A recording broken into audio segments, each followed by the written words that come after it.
friends. Welcome to the May edition of The Shepherd's Voice. I want to welcome the host of the program, the Bishop of Trenton, Bishop David M. O'Connell. Welcome, Bishop. Thanks, Jim. It's good to be back. Happy Easter. Yeah, happy Easter. I missed a session along the way. Well, we're all busy. Yeah, I know. It's a crazy time. You know, I don't remember in all these 12 years a season that has been as busy as this one. Really? In terms of just a lot of, well, you know, coming out of the COVID, you're trying to make up for lost time. Yeah. And for me to get to parishes and that I haven't been able to get to for 2 years. Yeah. I'm trying to we're wrapping up the confirmation season. Mm-hmm. I mean, last week I had 6 out of the 7 nights I had confirmation, and a seventh on a Sunday, which I rarely have confirmation on Sundays. So I'm trying to do that. I was reading the Monitor last evening on the porch, and there were plenty of pictures of what you've been doing the past few months. Oh yeah. You've been a busy guy. I've been a busy guy. Yeah. That I'm happy in a way that they do cover that, because I really want the people to know that we are trying to reach out and be present to them as much as we can. And the pictures there are nice. I mean, it gives people kind of a view of what's going on, and also is good for the parishes. Absolutely. And they see that their parish is being highlighted. Sure. And recognized. So Sure. it's not all about me. It's about the parishes that I visit. And some great articles as well with the pictures. Beautiful edition this month. Yeah, so we today, of course, as you know, is the day of prayer and fasting that the bishops called for in light of the concern over abortion. And I certainly, of course, this morning, I don't ask the faithful to do what I don't do myself, and so I offered a rosary, and that's really what I've asked the people to do, is to maybe today to pray the rosary. To pray the rosary for renewed commitment to all life, human life from conception to natural death, and to pray for an end to this terrible scourge of abortion that we face in our country, but throughout the world. The bishops on the 10th sent out an invitation to us to invite the clergy and religious and faithful to join in this prayer campaign. And of course that, frankly, from the bishop's point of view, that's not a whole lot of time. I've noticed this more and more of late, that we don't get a lot of time to communicate to our people. And so, I had the better part of a day to get the word out to the pastors of the parishes, and then to try to post it on the Monitor and our website so that as many people as possible could see the invitation and could join us in the prayer. Today, of course, is a memorial feast of Our Lady of Fatima. And so we seek her intercession to help us with this situation that we confront, especially in our own country. We pray for our nation. We pray for the integrity of its governmental systems, its judicial systems, and for all branches of government, that they be dedicated to the common good, which certainly is life, the basic common good of all, and for the protection of the dignity of the human person from conception to natural death. Of course, the leaked document is being put front and center, and to be frank with you, that's not my intention. I'm not focused on a leaked document. It has been authenticated, but it's not the final decision of the Supreme Court. More important than this leaked document to me is the issue of life. And I think that's got to be our intention, not some document or even some decision. It's got to be that we renew our commitment to life. The Roe v. Wade decision, of course, is symptomatic of the culture of death that we've experienced in our country, especially in the last 49 years. But we have to pray for the conversion of hearts, for those who advocate abortion. And we also have to pray for the compassion and generosity of the faithful toward people who are in need at this time in their life when they find themselves pregnant and with not a whole lot of choices. we want to say to them there are choices. And the Catholic Church and our diocese offers choices and assistance and help. So that's part of our prayer.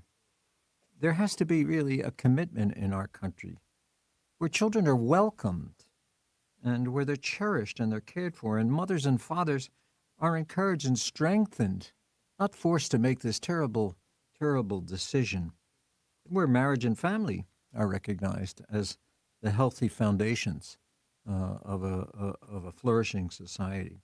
We need our Blessed Mother's intercession and guidance as the Church continues to walk with mothers at this time in their life, and to help them to seek out and to know that there are alternatives to abortion, and the Church will help and provide them at this time. You know, life is a beautiful gift. We have to cherish and hold it with love and civility. And so today, on this feast of Our Lady of Fatima, our hearts turn to our Blessed Mother to ask her to be with us at this time in our history, and to be with those who face the decision to abort or not to abort, to inspire them to seek life, and to hold on and cherish life, and to inspire the rest of us to embrace them and to try to lead them to the best decision in their life, which is to support life and cherish life, and to bring to life those who they carry in their wombs. And Our Lady of Fatima, pray for us, please. Pray for us at this time. Ever been to Fatima? I haven't been to Fatima. No, I've been I to haven't Lourdes, either. but I haven't been to... Have you? No, I've not. No, I've I haven't not. been to Fatima at all. I haven't done too much traveling in Portugal. Yeah. But, of course, heard a lot about it and read a lot Sure. about it in terms of... I guess out of all of the approved apparitions of our Blessed Mother, that's probably the most prominent that has had the greatest effect, I think. And even considering, was it 40-some years ago that Holy Father Pope John Paul II they attempted assassination on him on this day, and then a year later on this day he went to Fatima and put the bullet in her crown, and a lot of beautiful things. And, you know, traditions. of course, we talk about the secrets of Fatima Mm-hmm. that the Blessed Mother revealed to the children. And one of them seems to have been that attempt on the life of Pope that was foreseen. But our Blessed Mother, and, you know, for me, Jim, I have to say, you know, I mean, at 67 years of age, the Rosary has always been really one of my favorite prayers. Mm-hmm. You know, in addition to the Holy Eucharist, my favorite prayer to say daily. There are so many needs, and at times as I travel around the diocese, people will say to me, "Could you pray for my son, my daughter, my husband, my wife? Pray for this intention." Yeah. A lot of times in these days, it's that the children are not going to church, and could you pray that they return to their faith? And so I place all of these intentions in the hands of our Blessed Mother, you know, and as I'm fingering her precious beads, you know, faces and names and intentions come to mind as I pray. Mm-hmm. The Rosary is a powerful prayer, and I encourage its recitation by everyone who's listening and by all of the faithful. Make it a part of your life. I started praying the daily Rosary in 7th grade, and I remember at the time we had the sisters, the Immaculate Heart of Mary, servants of the Immaculate Heart of Mary, and how devoted they were to this prayer. And it just sank in. And I remember at that time, and of course at that time I was starting to think about maybe becoming a priest. And so this was a great prayer for me to say and to continue to say throughout the whole of my life. So please consider the Rosary and praying the Rosary. The Blessed Mother loves us so much and wants us to come to her with our needs. This to get back to the issue du jour, I guess, you know. Yeah. And it's kind of knocked the conflict in Ukraine off the front pages, you know, the abortion issue, the draft opinion in the Supreme Court in this Dobbs versus Jackson's Women Health Organization. You know, there's been a reaction that's been swift and on both sides. those who are aggressively pro-choice as well as those who are pro-life, the reaction has been. And in many instances, of course, we see recently this campaign of intimidation that's being waged, and an assault on the church. Right. On the Catholic Church. But as our Holy Father has said time and again, this is not just a Catholic issue. Yeah. This is a human issue. We're talking about human life here. And it's something that all of us should rally around, not just the Catholics. Of course, it is a priority for us, but it's an issue for the whole of society. You look at the statistics that are being presented and all the, it depends on what television station or what website you're looking at. Right, what your media source is. Yeah. The statistics differ, One media outlet will favor those who support abortion, and yet at the same time another media outlet will show that the numbers are different and they support those who don't stand for or don't promote abortion. So where the truth is, we can't be absolutely sure. But what we can be sure of is the truth of life. That's the truth. God gave us life. God intends us to have life and to have it to the full and to have it until he decides it's time to come home. Right. And that's really what we look at. And, of course, this Supreme Court, this leaked memo or the decision of the Supreme Court, this is looking at it on a national basis. And what the leaked document basically says, it's that abortion is not a constitutional right. And this has been the feeling for a long time, even from some of the Supreme Court justices who have come and gone in the last 49 years, that it was wrongly decided. I'm not here to argue one way or the other, I'm not a constitutional lawyer, but certainly I can sympathize with that point of view, that it was wrongly decided. Mm-hmm. And if you read the decision very carefully, you can see that. You can see what Alito is saying in this draft document. But that this is on a national basis, and here in New Jersey, we have been confronting a pro-choice governor who has been aggressive in pursuit of his pro-choice policies for the last 4 years and counting. Mm-hmm. He's unrelenting in this, and as late as Wednesday of this week, once again, the governor came forward to renew his efforts to further expand access to abortion. Talked about making New Jersey a sanctuary state for those who seek abortion, proposing that insurance mandates eliminate out-of-pocket costs to support those who want abortions.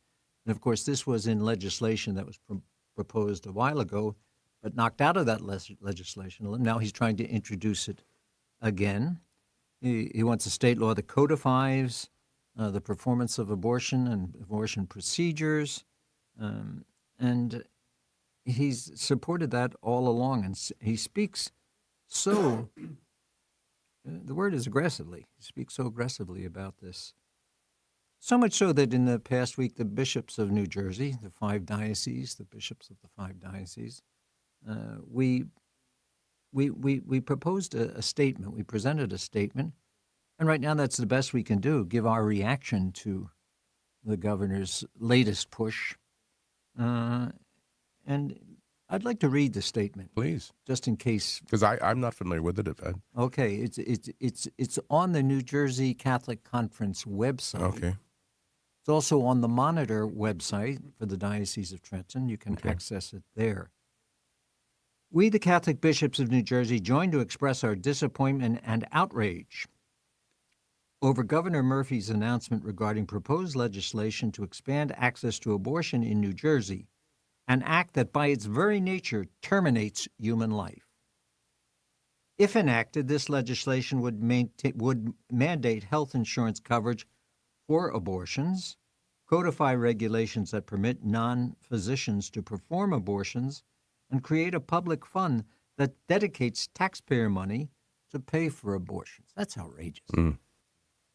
Ironically, New Jersey already has some of the most permissive abortion laws in the United States and continues to provide abortion providers tens of millions of dollars in public funds to perform these services. And I put the word services in quotes. New Jersey continues to rank among the top 3 states in annual abortion procedures nationwide. For these reasons, it is incomprehensible to force health insurance providers in New Jersey to cover 100% of the cost to expand access to these abhorrent services. The proposed legislation is a direct attack on the dignity and sanctity of life and is further evidence that we have failed as a society when a mother feels her only option is to end the life of the child. For our part, the Catholic Church is committed to opposing this legislation, but more importantly, we stand ready to broaden and increase awareness about the abundant resources and programs that we offer, from pregnancy and foster care centers to clothing, food, housing services, adoption agencies, family resource centers, and national programs, such as that sponsored by the Conference of Bishops, Walking with Moms in Need. We promise to assist and stand by every mother and family facing a difficult and unplanned pregnancy. And that's signed by all of the bishops of the 5 dioceses of New Jersey. These are very difficult times. Yeah. This is an issue that's not going to go away easily, and we've got to stand firm and committed in our opposition to it. You know, we fault the governor. And we fault him not just because he's a Catholic in the Diocese of Trenton. We fault him because what he's embracing is the termination of life, which is a fundamental moral issue in the Catholic Church teaching, of course, but not just in the Catholic Church teaching. It's a fundamental human moral issue. And so this assault on this latest assault is really just, to me, it's just an outrageous, certainly at the very least misguided approach to the issue. So we pray as much as we can, as hard as we can, for again, this, a commitment to life in all its stages, and for an end to abortion. Yeah, and you know, as they've been saying, overturning Roe v. Wade does not eliminate abortion, and this is an example of that. It just gives it back to the states, and this is what the state can do. And you know, as you know, listening to some of the news broadcasts and those who have done some research in this, you know, there are a number of states that, if Roe v. Wade is overturned, are ready immediately to ban abortions. At the same time, there are also a number of states that, if it happens, are ready to codify what was in Roe v. Wade for their own state. So this is a battle, and it's going to be a continuing battle for a long time to come. And of course, with the elections coming, people are making hay of this. Of course, using this, I believe, to deflect attention from some of the other very pressing issues that are facing our country. Right. But one thing I think that this does speak volumes to, Bishop, is the reaction of pro-abortion people, individuals, groups, who immediately went to attack the church, which means the church is the outspoken voice against abortion, or they wouldn't come near the church. That's right, and I think that's something our voice, our strong voice, our constant voice in this issue, I think should be a source of pride to our Catholics. That we stand up for something, and we stand up for it strongly, and we are unwavering in our support for life in all its Now, we didn't have any issues in our parishes in this time. No. I sent a note out to the pastors to simply because the media, some Fox News and some other media outlets, were broadcasting this threat against our churches and disruption of masses and so on. But I sent a note out to all the pastors just to be alert, to alert their ushers. You know, we're not opposed to protests. People protest all kinds of things, but not on our church property, and not in our churches, and not during our holy masses and our other gatherings for prayer. It's not the time for this. And so I just wanted to caution our priests. But I got no reports of any disruption of Mass at all in the Diocese of Trenton. Right. And I think part of the reason is because people know that New Jersey is a very permissive, pro-abortion state Yeah. in so many ways. Yeah. And so they maybe didn't feel the need because they And they know went to they the cathedrals in the major cities. And Yeah, things, that was it. In Los Angeles, there was some Right. protest. In New But York. I think that was Los Angeles where they showed a group actually entered the church during Mass, and you have to give credit to our Catholic brothers and sisters there. They were escorting them out, and they weren't being Rough or anything. They yeah. were very just encouraging them to leave. This is not the It's place not for the this. time, Yeah. and it's true of anything. Occasionally I'll hear of some disruptions of masses for whatever reason.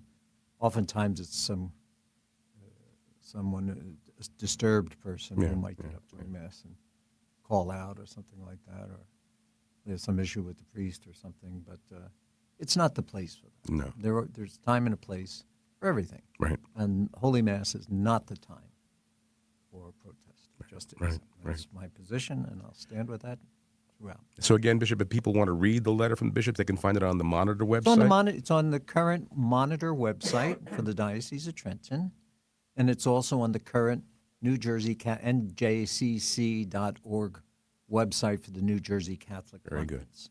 And the Catholic Conference of New Jersey is kind of the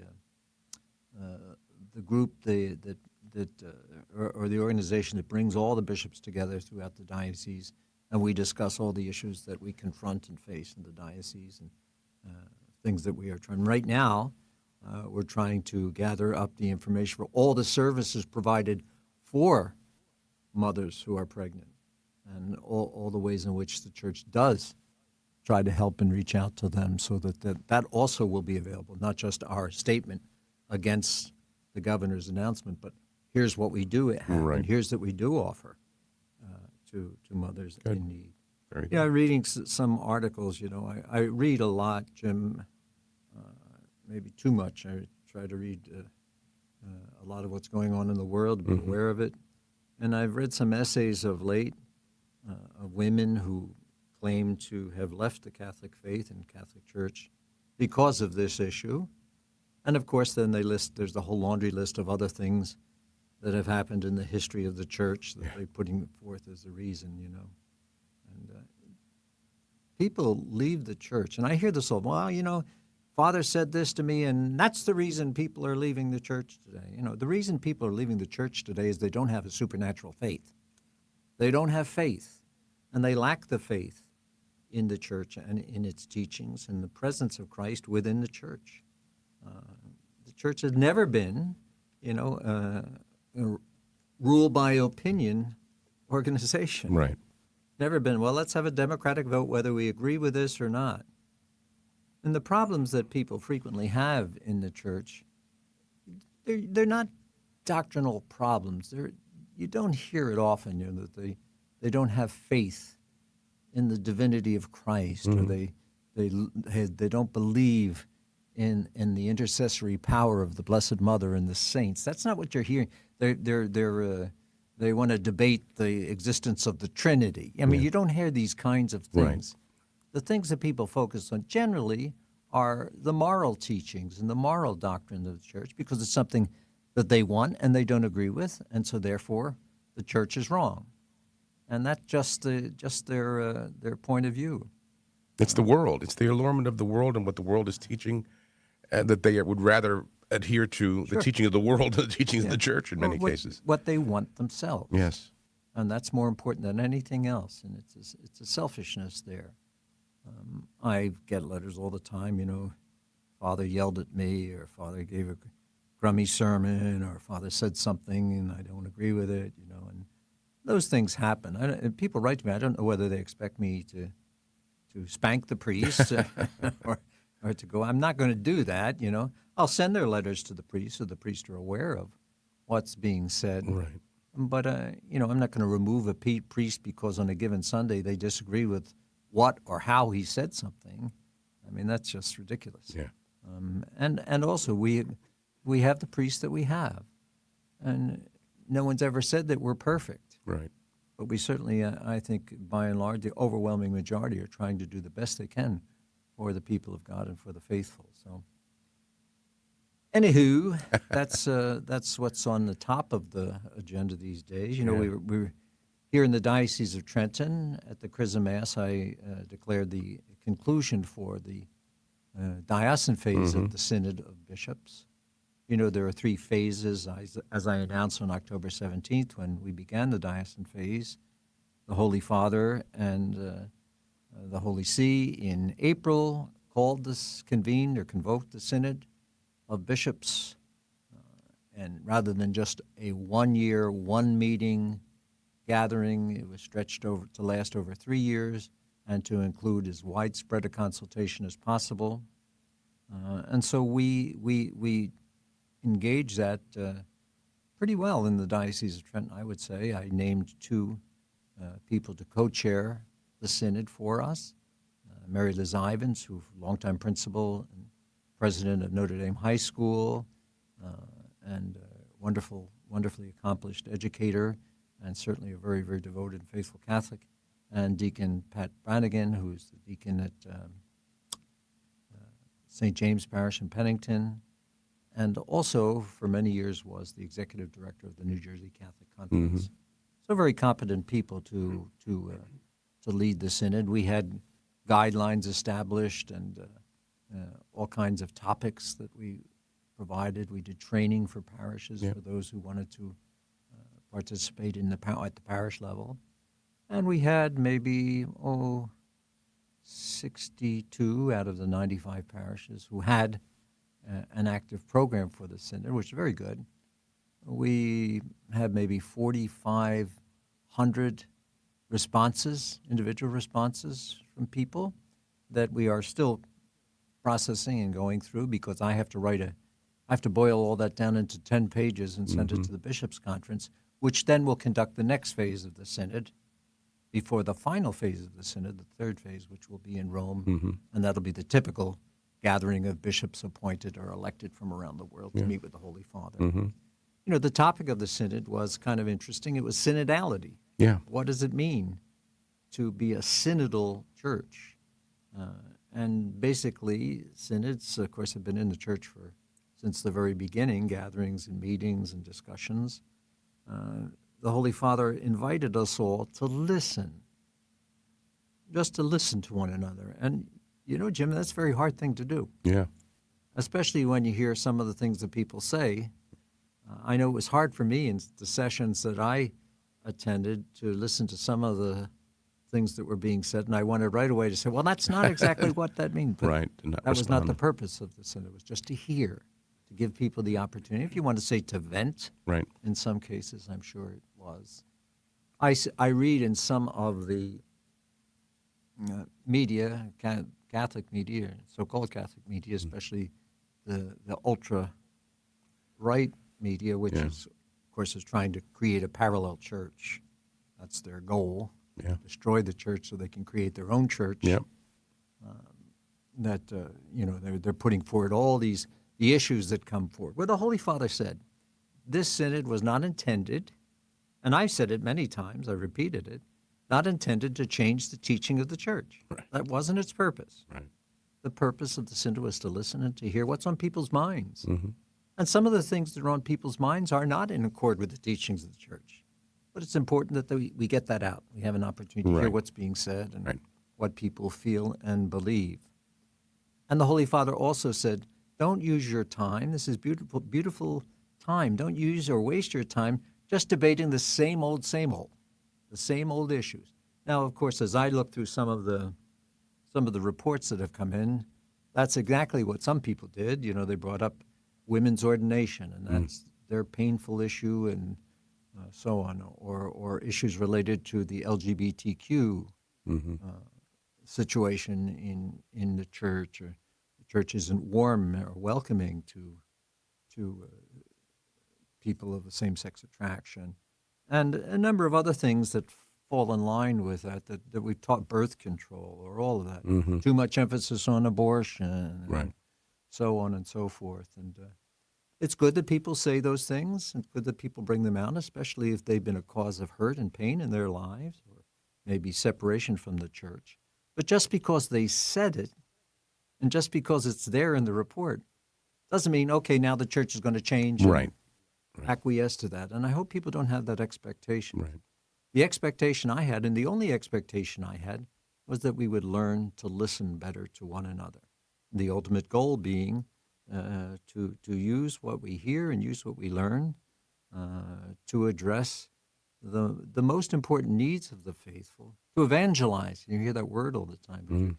To evangelize or re-evangelize the faithful, and to draw ourselves closer to our divine Lord and to the message of the church and the message of the gospel. Yeah. So for us, the synod is concluded, but synodality isn't concluded. Hopefully that the ideas of listening and working together and speaking together in our parishes and our dioceses will continue long beyond the synod. I would be less than honest if I didn't say that I entered this at the request of the Holy Father with a little bit of fear and trembling, not knowing what to expect. Right. But as time went on, I was very, really amazed and gratified that people felt that they could express themselves. Again, without judgment, but express themselves. And some people actually came back to the church as a result of this process, which was a beautiful thing. Yeah.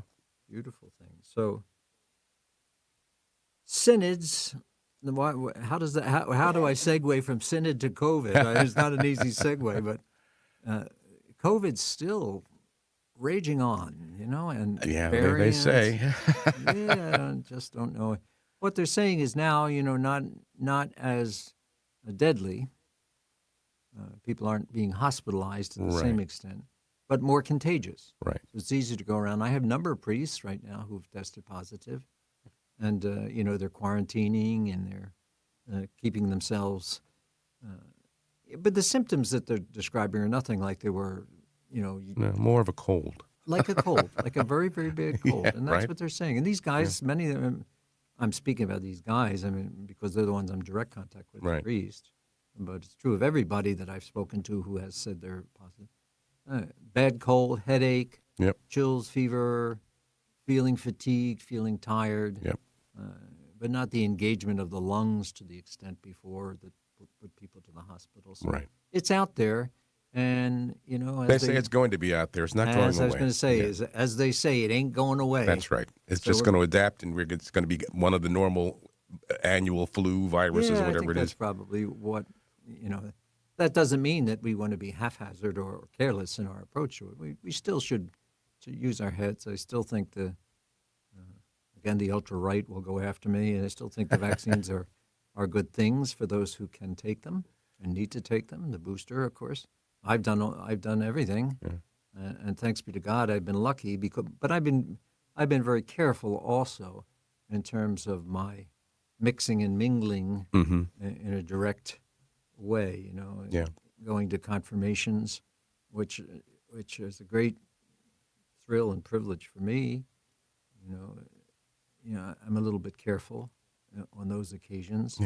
As much as I would like to greet everybody. Personally, I just I keep a little bit of a distance there, but I'm still present. And that's really the important thing. So COVID's out there. Be careful. Do your best. If you have it, stay home. Get better. It's like I was thinking about this over the weekend, Bishop. A few years ago, before COVID, if I had a bad cold, I wouldn't go to Mass because I didn't want to spread my cold to other people. It's just that's just common sense. It's just common sense. If you're not well, no matter what the illness is, you confine yourself to your home until you get better. and that's true. And people who feel, I'm committing a mortal sin by not going to church when I'm sick, that's never been true. No. So just use your good judgment and be conscious of yourself and taking care of yourself and preventing others from coming down with the same thing. I think it's just common sense. Yeah. This year, we talked earlier about the New Jersey Catholic Conference. We have transferred the celebration of the Feast of the Ascension from its traditional place of Thursday of the sixth week of Easter to the following Sunday, which would ordinarily have been the seventh Sunday of Easter. The U.S. Conference of Bishops has made some alterations in the holy days of obligation before. I must confess I was not happy about some of those things. I thought that the Church had established holy days of obligation for a reason, and it sanctified other days of the week in addition to Sunday. Yeah. But in its wisdom, the Church has made some adjustments, and we accept them and we live with them, and this is another one. The feeling was, and it was expressed in New Jersey, most dioceses in the United States have moved from what was traditionally Holy Thursday to the seventh Sunday of Easter for the celebration, only to allow for the widest number of Catholics to appreciate this aspect of the Paschal Mystery, the Ascension of the Lord, which many people were missing because they didn't go to church on that Thursday. And so a whole important element in the life of our Lord was not celebrated.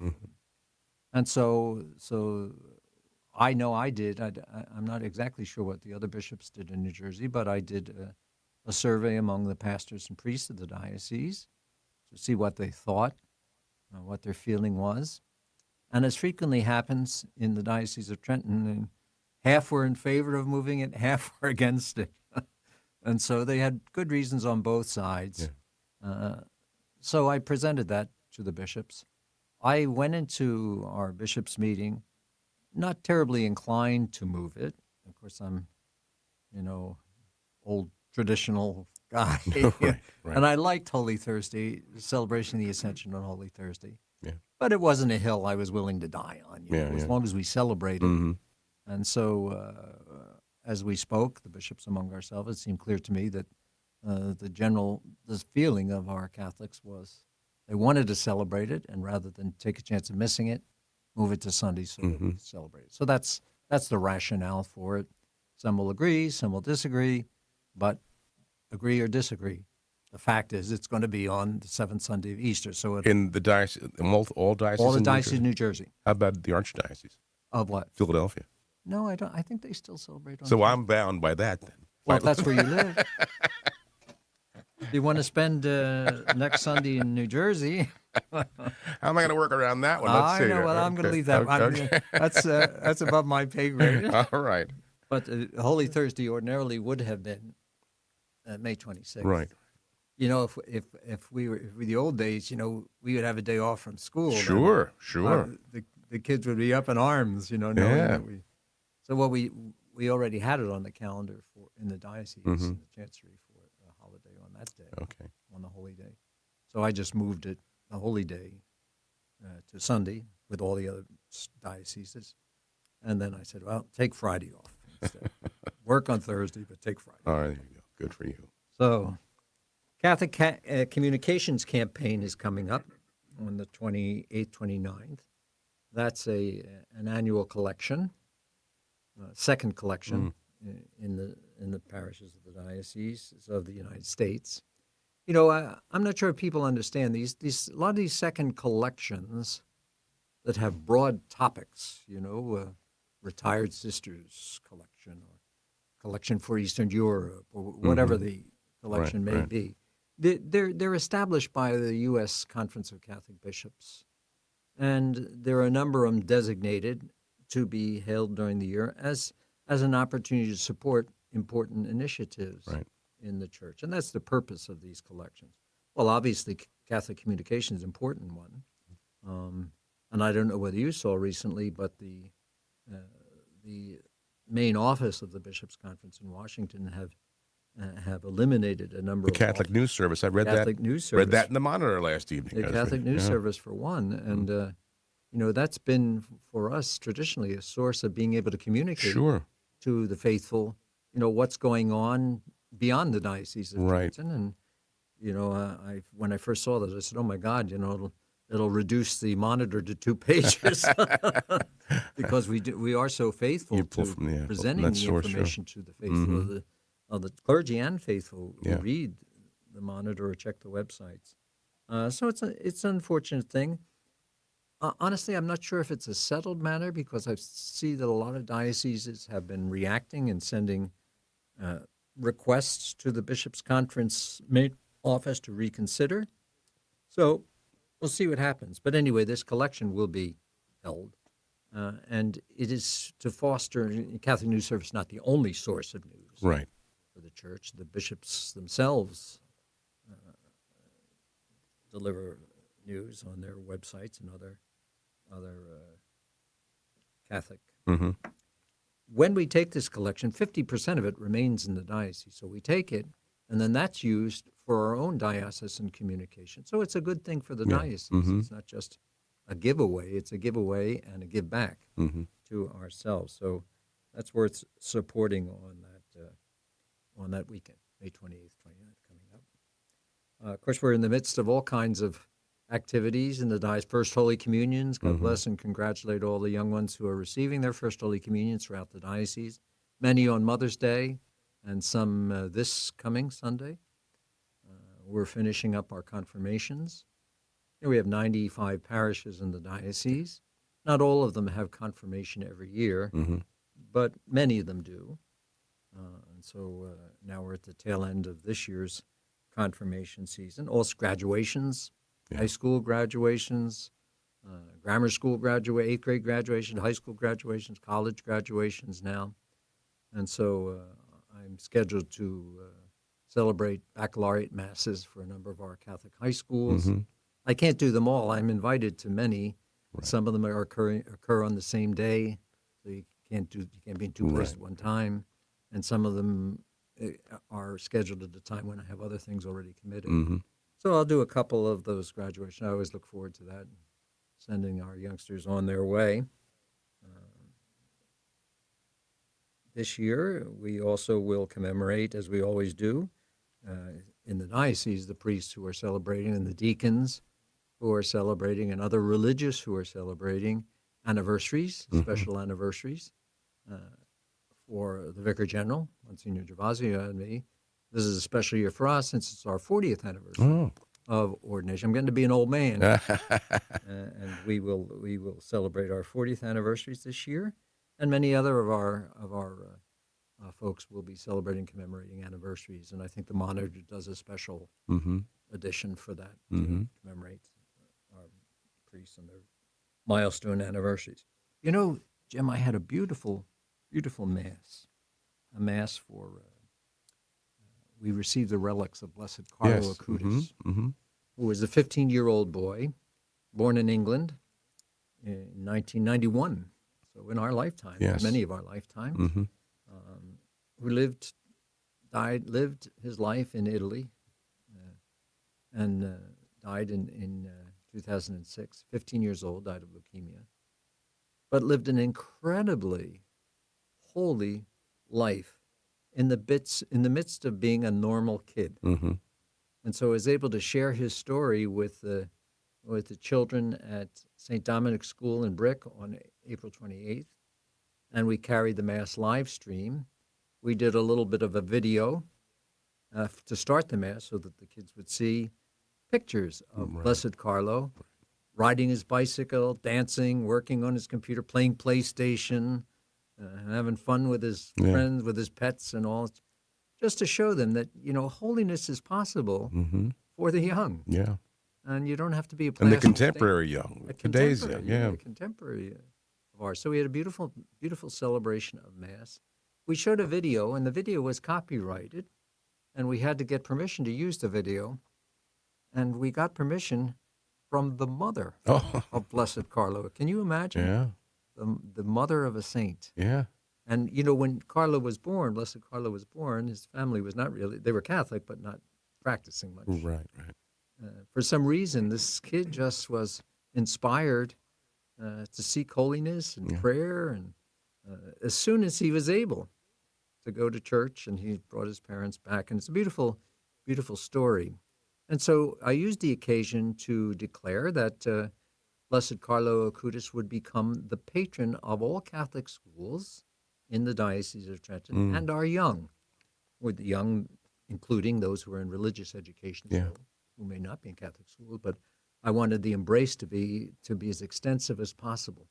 He's a great example and a great model for our young people, and so we hope to make his story known as well as possible. It's a beautiful story, and I must say, as I watched these video snapshots, they brought me to tears. Yeah. to see this kid whose whole life, he said it himself, my life plan is to be close to Jesus. Yeah. And that's really, what a beautiful message Beautiful. it is for us all. Speaking of schools, I get a lot of questions about the curriculum in public schools, Yep. which is not I don't have authority over the curriculum in public schools. But again, back to the New Jersey Catholic Conference, on their website, they're posting, in response to the New Jersey core curriculum current standards for comprehensive health and physical education, that require public school students to learn about a broad range of topics, including human relationships, mental health, social well-being, physical fitness, sexuality, and sexual reproduction.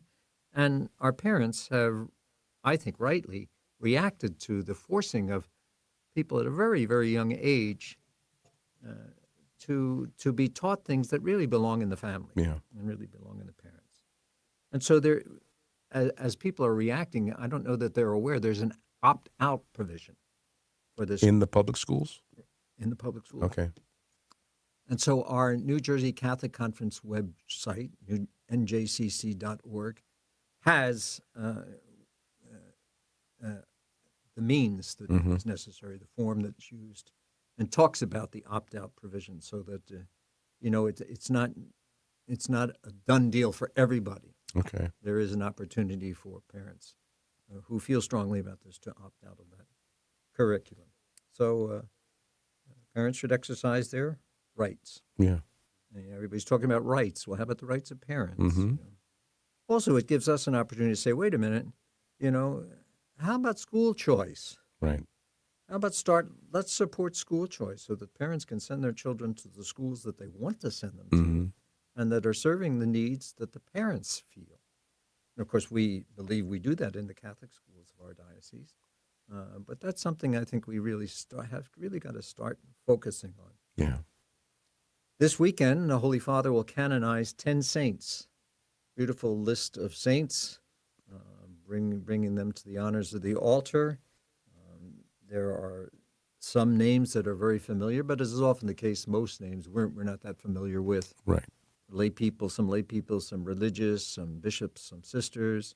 There's a whole beautiful list. So I would encourage people to get to know these new saints.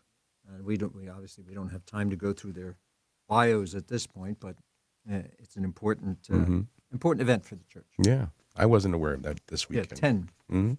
You can find there's a lot of nice articles in the Catholic media. Yeah. And again, you see why Catholic communication is so important. Yeah. The crooks of the news, National Catholic Register, are two that come to mind that I look to frequently for. Vatican News, there's a website, Vatican News, where you find out what the Holy Father is doing. Catholic News Agency. Catholic News Agency, CNA, Catholic News Service, for as long as it continues, and all of that. And for those who lean to the left, National Catholic Reporter occasionally has an article or two. It's not my favorite publication. You have to be discerning. But I read them all. Yeah. I read them all just to be aware of what's being said, and sometimes what I need to do to defend the teaching of the church. Some of these publications. Yeah.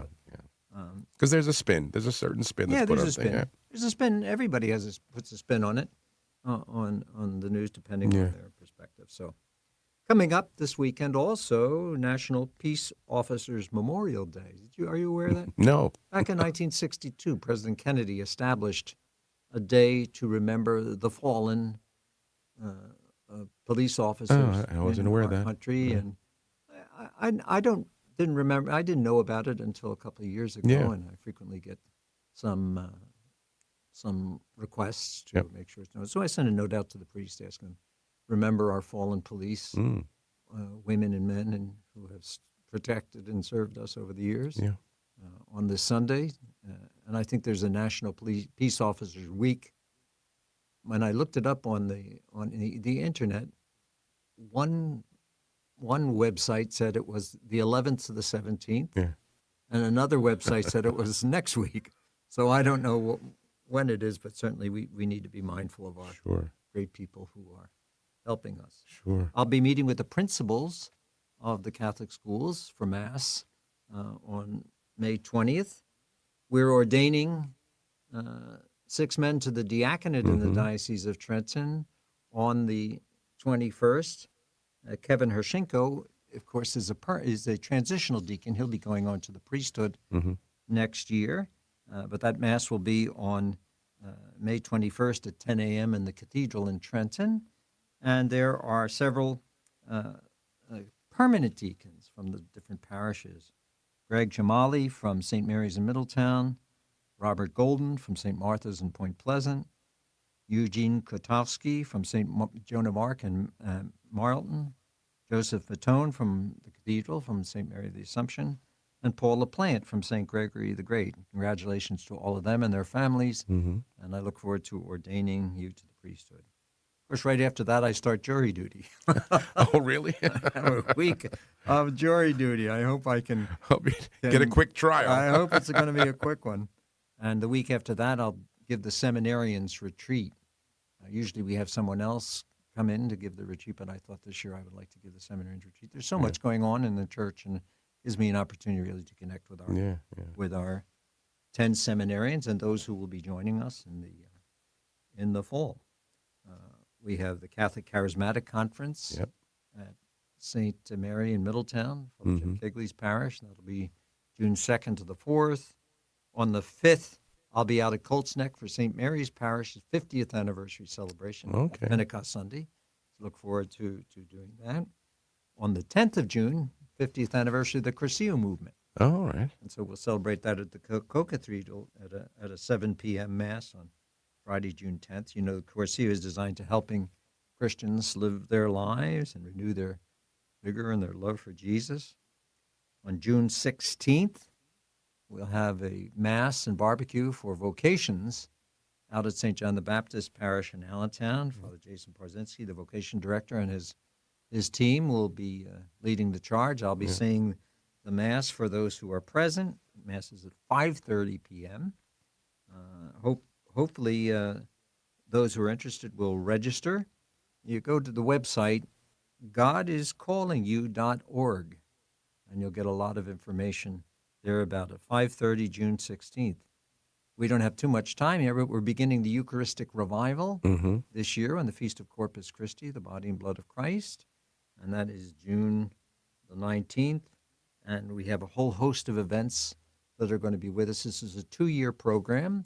It's sponsored by the Conference of Bishops, but we're starting it here in the Diocese of Trenton this year. And so just stay tuned for some things. I'll say something more about it on our next broadcast. And then, of course, Elderly Grandparents' Day. We're hearing a lot about this from the Holy Father. I guess you and I are part of it. I'm not a grandparent, but I'm certainly feeling the age. I'm there. So the Holy Father has asked us in 2021 to remember as close as possible. 2022. Yeah, he started it on 2021. Okay. And it'll be this year, 2022. He wanted it to be close to the feasts of St. Anne and Joachim. Joachim and Anne, the grandparents of Jesus. And also, as we commemorate the elderly on that day, that weekend, I will initiate a collection for elderly priests and retired priests, because I'm trying to build up a fund to help support them and carry them through the twilight years of their lives. Very good. So this is a new collection that we're going to begin. I thought that was a good weekend to do it, because they really are spiritual fathers and grandfathers over the years. That's right. So is it that weekend in July then? Yeah, July 23rd and 24th. Okay. And I'll say more about that. Yeah. And we can read more about that. But that's a pretty full slate of things. It is. Yesterday I was saying to myself, well, what will I say tomorrow on the radio? You're never at a loss for words, Never Bishop. at a Always have a loss. lot to share and teach, so we appreciate that. And we'll look forward to having you back next month. Thanks. God bless everyone.